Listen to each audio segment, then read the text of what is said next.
Fala pessoal, bom dia, boa tarde, boa noite, né? Dependendo aí da hora que vocês estiverem assistindo. Hoje a gente vai dar prosseguimento aos nossos estudos referentes aos impactos ambientais, beleza? Então, já tem um vídeo anterior a esse, onde a gente fala sobre os impactos ambientais de escala global e regional.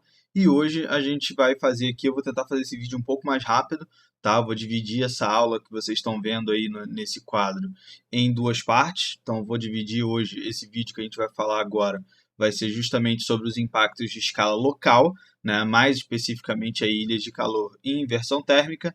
E depois eu vou deixar no outro vídeo o espaço para a gente falar sobre mais aprofundadamente sobre as questões relacionadas aí ao lixo.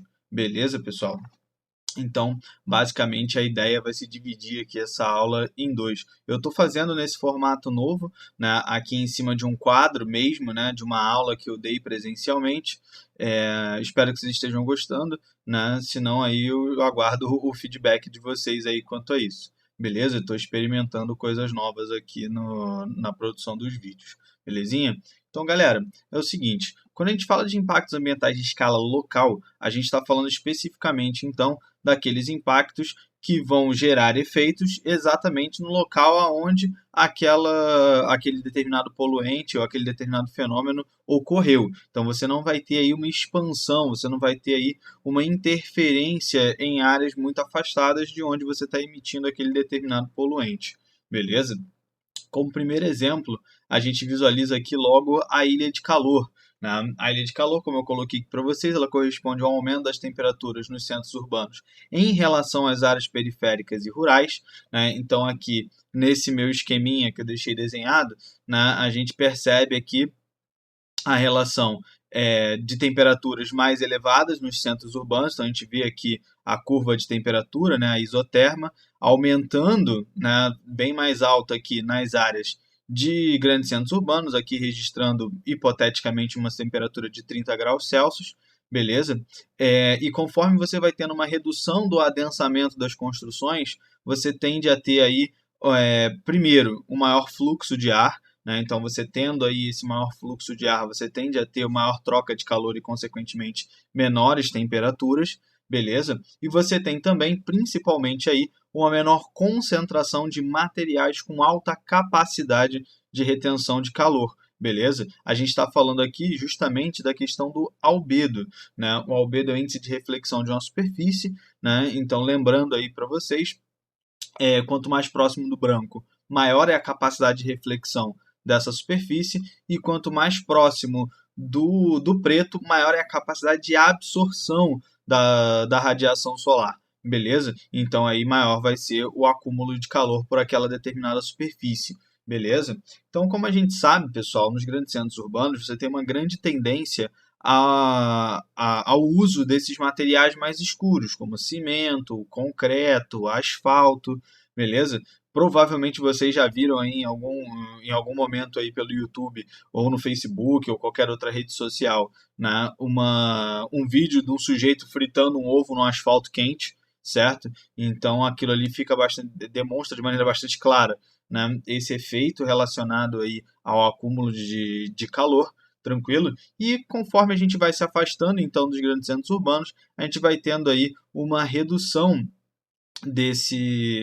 dessas temperaturas por conta aí de uma menor concentração desses materiais com grande retenção de calor e maior capacidade aí também de circulação do fluxo de ar, até a gente chegar aqui em áreas rurais, efetivamente, né, onde você tem as temperaturas mais baixas registradas aí. Coloquei aqui hipoteticamente 24 graus aqui nesse nosso esqueminha, beleza? Aqui, pessoal, vocês podem ver um esquema já mais aí digitalizado para vocês, né, mostrando aí os grandes centros das cidades, essas áreas comerciais e residenciais mais afastadas, ainda com alguma concentração, né, de materiais com alta capacidade de absorção dos raios solares, né, e aí nas áreas rurais, de fato, as temperaturas bem baixinhas aqui, né, em relação a essa diferença. Aqui o gráfico bem mais sutil, né, a escala de variação de temperatura do gráfico aqui bem mais sutil do que aquela que eu tinha colocado no nosso esquema aqui do nosso quadrinho. Beleza, pessoal? Então, aqui a gente fica com essa imagem bastante clara aqui para gente. Quais são as alternativas, galera, nesse sentido? Aqui, basicamente, o que a gente vai ter como alternativas vão ser o uso, então, aí de coberturas brancas na parte superior das construções, né? Então, uma obra de fato aí de urbanismo preocupada com essa redução da absorção dos raios solares. Então, você pode pintar aí as coberturas das edificações de branco para diminuir essa absorção. Você pode também promover o uso de telhados verdes, também é uma outra prática aí bastante interessante, inclusive ecologicamente muito mais interessante até, porque você tem aí também uma participação na absorção do dióxido de carbono gerado nas grandes cidades, né?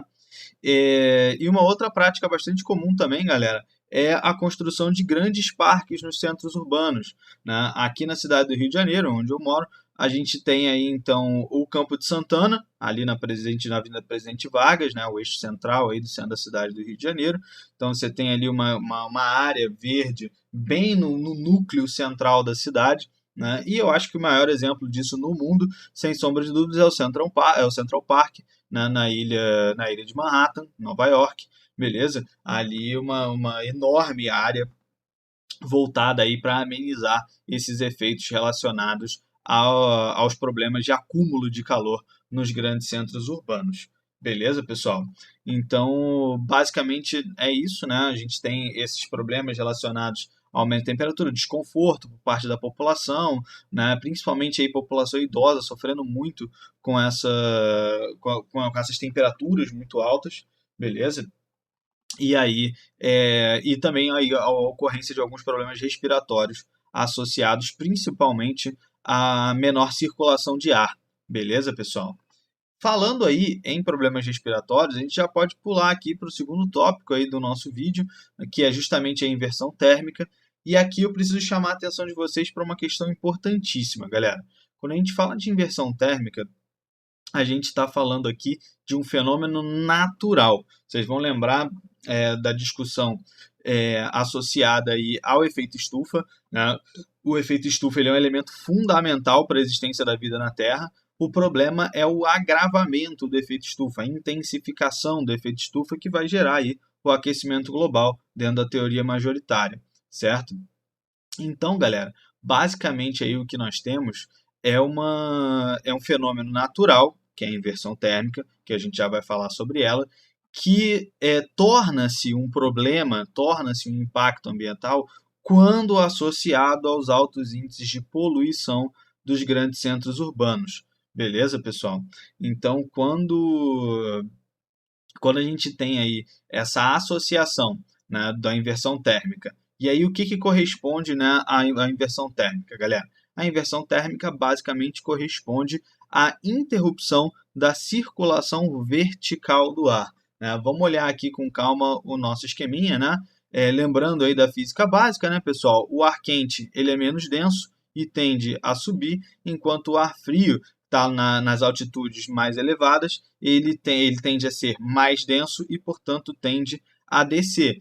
Tranquilo? O ar quente está próximo da superfície, que, como a gente lembra, né, a superfície terrestre é aquecida de baixo para cima. Né? Então, a radiação solar ela entra na nossa atmosfera, atinge a superfície e a superfície vai irradiar o calor. Então, quanto mais próximo da superfície, mais quente. Né? Quanto mais a gente vai se afastando, quanto maior a altitude, menor é a temperatura.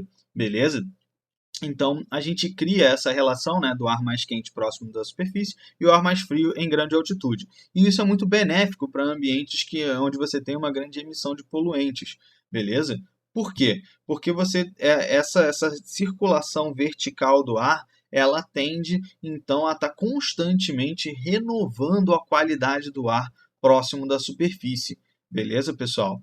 Então, a gente tem aí essa vantagem, né, numa condição normal, como coloquei aqui para vocês, né, quando a gente tem a condição normal, o ar quente ele sobe e leva consigo boa parte dos poluentes que são emitidos aí pelos automóveis, pelas indústrias nos nossos espaços urbanos, né? E o ar frio lá da grande altitude, ele tende então aí a descer e trazer um ar fresco, um ar mais renovado para próximo da superfície, beleza?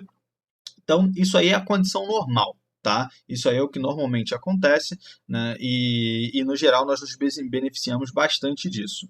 Qual é a situação? Quando ocorre a inversão térmica, né? E no que consiste a inversão térmica? Ela consiste justamente na interrupção dessa circulação vertical do ar, né?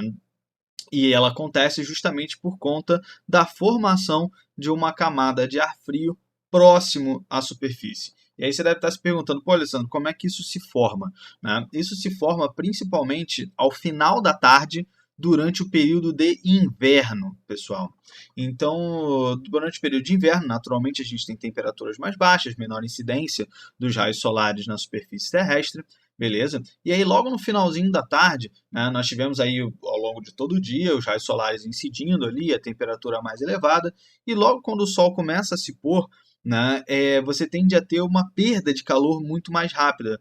Pode até dizer uma perda de calor abrupta, né? E aí você tem essa formação de uma camada de ar fria já próximo da superfície, e aí se o ar frio já está embaixo, né, você não tem como promover essa circulação vertical do ar, e aí esse ar frio próximo da superfície, ele tende aí a gerar uma grande acumulação de poluentes próximos à superfície, beleza? Mostrando para vocês aqui uma outra imagem, galera, aqui da inversão térmica, a gente visualiza justamente aqui, né, nessa primeira imagem, no fluxo normal, né, os poluentes sendo levados para cima, distribuídos aí ao longo de todas as camadas de ar na atmosfera, e aqui na condição de inversão térmica, você tem esses poluentes todos se acumulando aqui na camada mais baixa da atmosfera, causando inúmeros problemas para a gente, né, galera? Porque aí você vai ter esse acúmulo de poluentes gerando aí problemas respiratórios, né, gerando aí problemas relacionados à secura da garganta e coisas nesse sentido. Isso aqui é um fenômeno bastante mostrado nas imagens. Tem várias imagens da cidade de São Paulo, né, ali com aquele acúmulo, aquela fumaça preta ali na altura dos prédios, e aquilo é justamente resultante do fenômeno da inversão térmica, beleza? E aí as consequências elas vão ser justamente aí esse agravamento dos problemas respiratórios nesse período. Tranquilo, pessoal? Então, voltando aqui para o nosso slide, a gente fecha então aqui essa discussão da inversão térmica, lembrando sempre, né, que a inversão térmica por si só ela não configura necessariamente um impacto ambiental. Ela vai configurar quando é submetida a essa condição de acúmulo de poluentes. Se você tivesse aí uma qualidade do ar excelente nas cidades, né, o fenômeno da inversão térmica não geraria grandes impactos para a população, tranquilo? Então atentem-se a isso, belezinha, pessoal? Galera, como eu tinha falado com vocês, eu vou tentar fazer esses vídeos aqui um pouco mais rápidos, né? Eu vou separar, os assuntos são bem distintos, então eu vou dar uma separada aqui nos assuntos e a gente vem num próximo vídeo para continuar essa discussão. Tranquilo, galera? Espero ter ajudado vocês aí e a gente se vê numa próxima. Valeu, galera. Forte abraço.